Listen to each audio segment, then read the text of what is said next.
अस्सलाम वालेकुम everyone, this is Usman from Tech Biru. और इस वीडियो में भाई मैं आप लोगों के साथ आईपैड का एक जो जेन्युइन इशू बहुत सारे लोगों को फेस करना पड़ता है कि जब वो नया आईपैड परचेज करते हैं तो वाईफाई की स्पीड बहुत ही स्लो होती है, बहुत ही स्लो, इतनी स्लो कि अगर आप किसी एक 10 MB या 12 MB की एप्लीकेशन को भी डाउनलोड करते हैं ऐप स्टोर से तो वो बिल्कुल भी डाउनलोड नहीं होती और आप लोग थक हार जाते हैं कि यार ये क्या चीज़ है। तो इसका सलूशन मैं आप लोगों को बताने वाला हूं कि आप इसको कैसे सोल्व कर सकते हैं। तो ये सिर्फ एक दफ़ा ही आपको करना पड़ेगा, बार बार नहीं करना पड़ेगा। उसके लिए आप लोगों ने क्या करना है, आप लोगों ने आ जाना है अपने सेटिंग्स में और सेटिंग्स में आने के बाद आपने आना है वाईफाई में।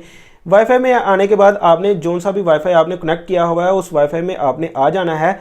और इस वाईफाई में आने के बाद आपको ये कॉन्फ़िगरेशन की सेटिंग मिलेगी, डीएनएस कॉन्फ़िगरेशन। इसको आपने यहाँ पर ऑटोमेटिक होगा, ऑटोमेटिक को आपने मैनुअल कर लेना है।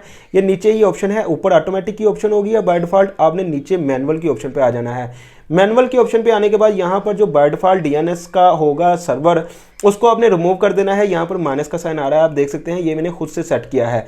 आपके पास जो बाय डिफॉल्ट होगा उसको आपने माइनस के साइन पर क्लिक करते हुए कैंसिल कर देना है और ऐड सर्वर पर क्लिक करते हुए आपने यहाँ पर इस तरह से टाइप कर देना है 8.8.8.8 मीन्स के आपने इस तरह से इसका डीएनएस सर्वर सेलेक्ट कर लेना है। तो उसके बाद आपने इसे सेव कर देना है और सेव करने के बाद आप किसी भी एप्लीकेशन को जैसे चाहें ऐप स्टोर से डाउनलोड कर सकते हैं। तो आपकी एक्चुअल जो इंटरनेट की स्पीड होगी वही आपको देखने को मिलेगी।